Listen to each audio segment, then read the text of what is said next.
There we go. Had my earplugs in so you couldn't hear me. Guys, welcome back to Homesteading Off the Grid. This is not a wood splitting video because that's not actually what I'm doing. I know it looks like I'm splitting firewood, with my 10-pound sledgehammer, my diamond maul, but I'm actually cross training because I'm getting ready to do something very big in the sporting world. I'm not going to talk about it here. I already ran this morning a few miles. This is how I'm getting my upper body workout in for the day. And then I'm going to run again this afternoon because I'm doing 2-a-days. I'm working out twice a day to do something very big. And a lot of folks have said it can't be done. It's not even possible. I'm going to tell you that anything is possible. And I'm going to prove it with a story. Story about how me and my family got from here. See that? Isn't that a nice picture? To here. Okay? I pull this out every other week or so, and I show it to my beautiful bride Dearly, who's right here, aka Giggly Girl. That's her little boy Daniel, who's going to be 10 soon. He was like 18 months old here. And I say to her, I often ask the question, how did we get from here to here? Now, let me tell you where here was, and let me tell you where here is. Okay? Here was a community where we lived in Mindanao in the Philippines, and that's about 8 years ago. And at that time, I had 8 pesos in my pocket, which would be about 16 cents in US currency. And that's all I had. I remember that day very well. We were bored and we wanted to go into what they call Poblacion, which is town, just to kind of walk around. And that's what we did. And we had just enough money to pay for a tricycle ride into town, which was 8 pesos, and then a tricycle ride back. If you're not familiar with public travel in Asia, Southeast Asia, Philippines, a tricycle is basically a motorcycle with a sidecar. So we had 16 cents in my pocket, and that's all we had. And those were a couple of very difficult years. We were hungry, but we were not hopeless. And it was the hope that got us to here, our homestead, 6 acres, outside of Charlottesville, Virginia, where real estate's not cheap, okay? And we have a little bit more than 16 cents in our pocket, okay?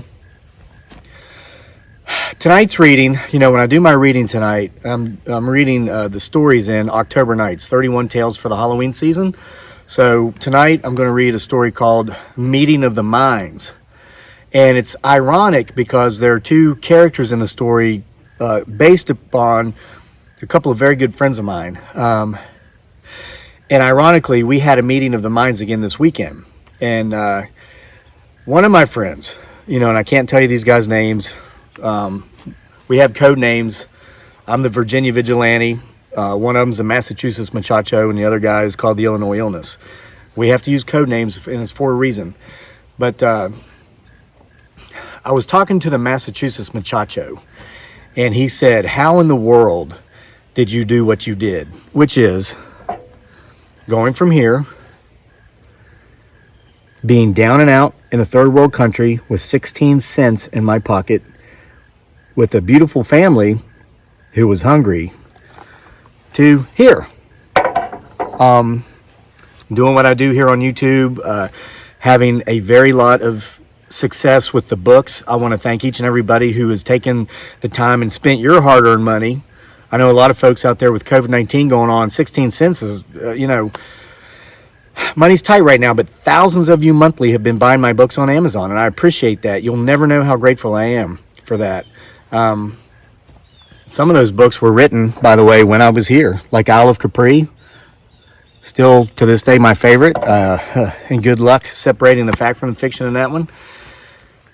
But so my friend asked me, how did you do it? And I was figuratively speaking when I answered that question. And I think this is really the closest I can come to answering that question.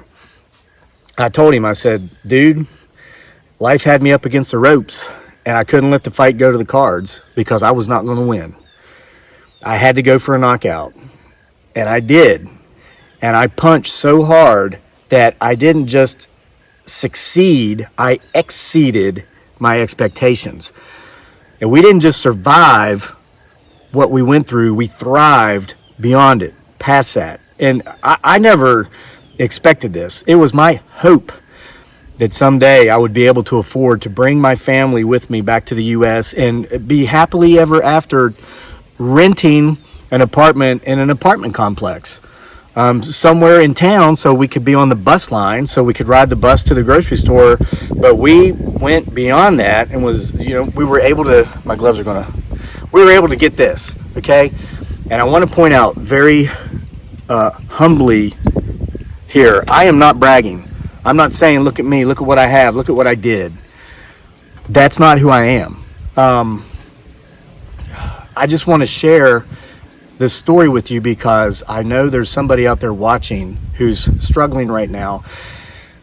And I want you to know that whatever your struggle is with, you can make it through this struggle, and you can do it. And you can not just survive your circumstances, you can thrive and live beyond them.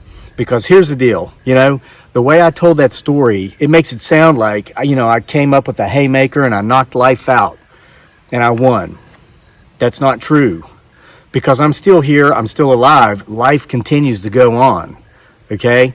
So it's not so much that it's about making a comeback when you go through hard times and you go through a difficult situation.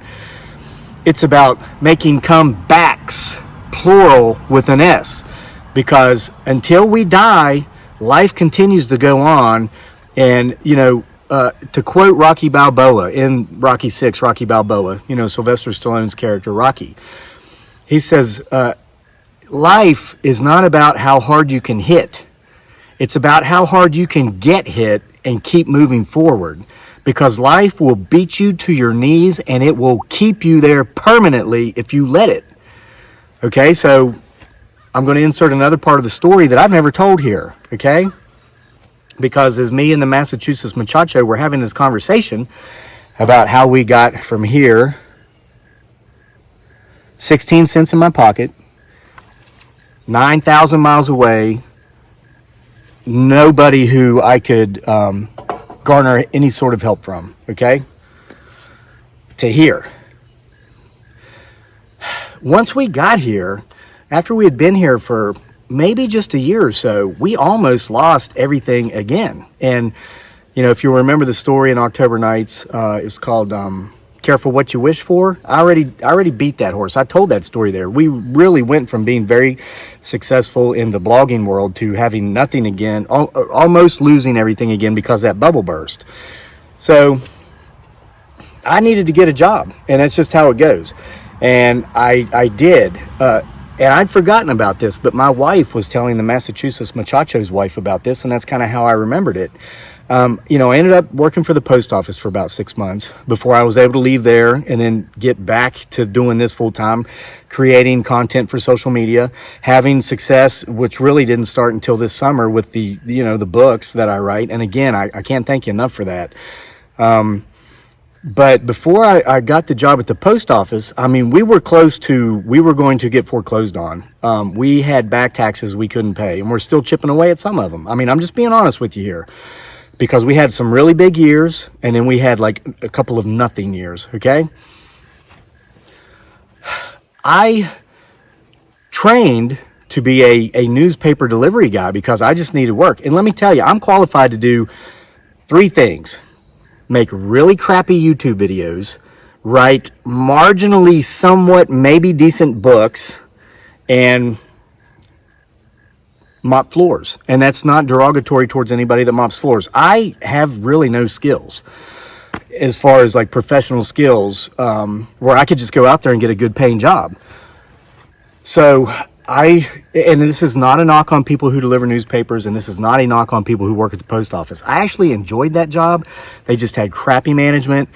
They were run terribly. The total system needs to be revamped. But I met some of the hardest working people I'd ever met in my life there. And I met some of the most wonderful people I've ever met in my life there. And I'm still friends with some of them today. I get excited when I go into town and I see the mailman. We have this little joke. Every time I see a mailman, I walk up behind him and go, "Hey, you got my check, mailman?" And that's like an inside joke for mail carriers, because when you go to certain parts of town, you will have people chase you down the street in their vehicle stop you and make you dig through your entire truck of mail to see if you've got their check. They told us that in training, and I thought, there's no way this is going to happen. But it happened to me just very short. I was only there 6 months. It happened often.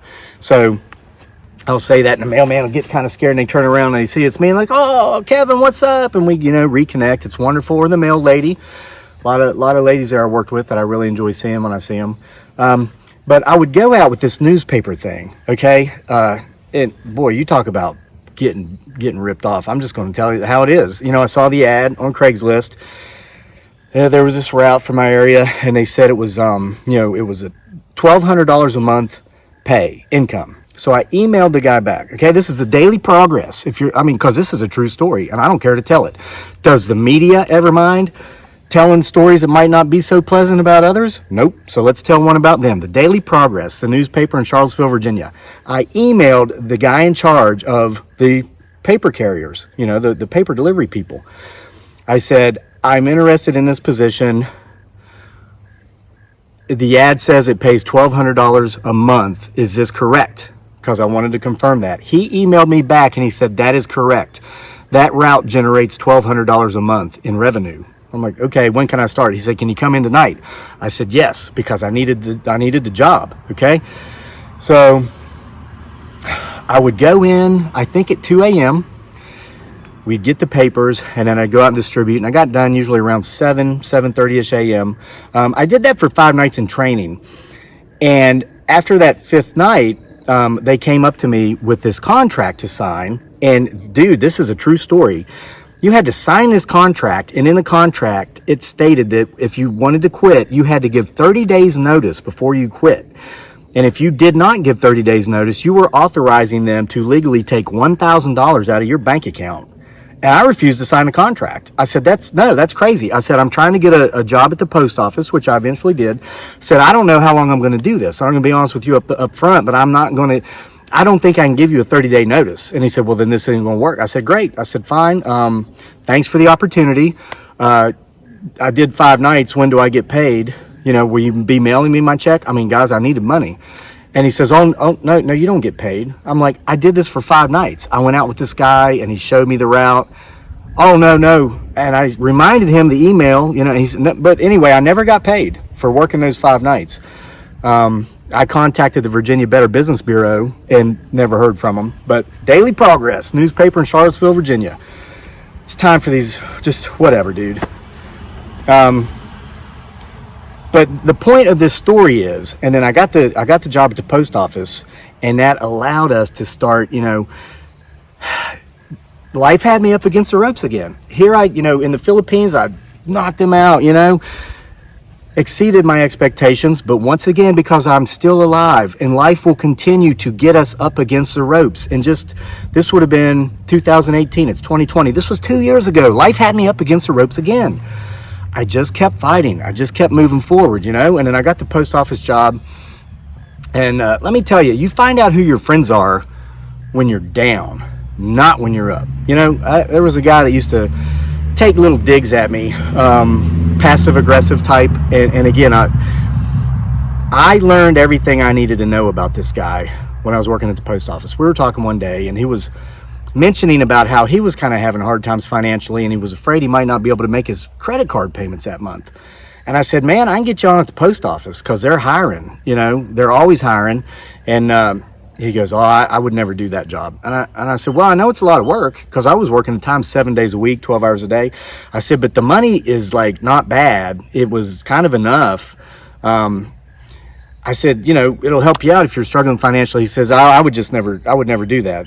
That's a labor position. And I said, what? I never really thought of it because I always viewed labor positions as, using a hammer, putting shingles on a roof, and I've done it. I worked in a lumber mill for 10 months, flipping boards and stacking boards. You know why? Because at the time I needed money to take care of my responsibilities. And so I did that. And the guy says, I would just never take a labor position. I'm just above doing that. So, and I look back on that, and I think what that was, the whole point of that conversation was for him to kind of take a dig at me because I was in a position where I wasn't really where I wanted to be. And guys, girls, there are a lot of folks who are happy to kick you when you're down. And there's a lot of folks who are happy to kick you when you're up. Life and people are always going to be kicking you. You just can't, you got to fight your way off the ropes. Once you identify these people, avoid them like the plagues that they are. Because listen, negativity, it is a disease, and you can spread it, or you can catch it from others if they have it. And I've learned, if I spend my time around people who are negative and I listen to their complaints, I listen to how bad the world is, I listen to anything, I can start thinking that way too. So, I just don't. So that's why I really value the friends I have, not just the two that were here this weekend, but I've got some other really good friends, couple guys in their 60s. People will often erroneously state that with age comes wisdom. This isn't true. Google it. Don't take my word for it. Wisdom is defined as the result of experience. With experience comes wisdom. I got two buddies of mine who are in their 60s who are very wise because they are very accomplished. They have done a lot of amazing things, and I enjoy spending time with these guys because I can gain wisdom just from listening to them, okay? But if you've never done anything, if you're sitting on the couch while watching the Sally Jesse Raphael show and chain smoking and you're 70,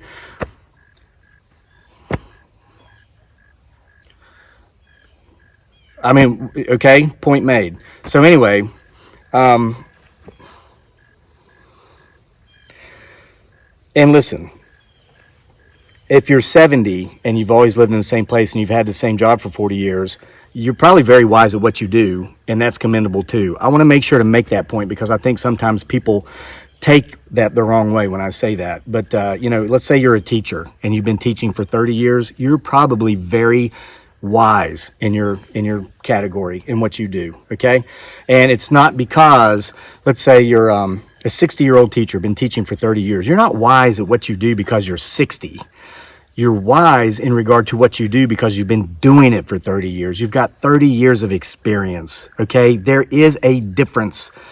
So anyway, I have experience in not giving up. I have experience in knowing that life is always going to back me up against the ropes at some point or another. And I have experience in knowing that if I just continue to fight back, I can get my back off the ropes, okay? And I'm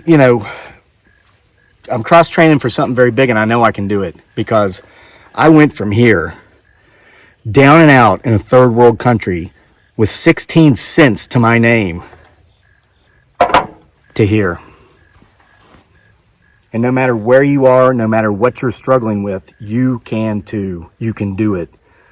But you've got to do it. You've got to take action. You've got to believe. And you have got to eliminate negative people from your life because they will enjoy seeing you stay down. Get rid of them. Get up.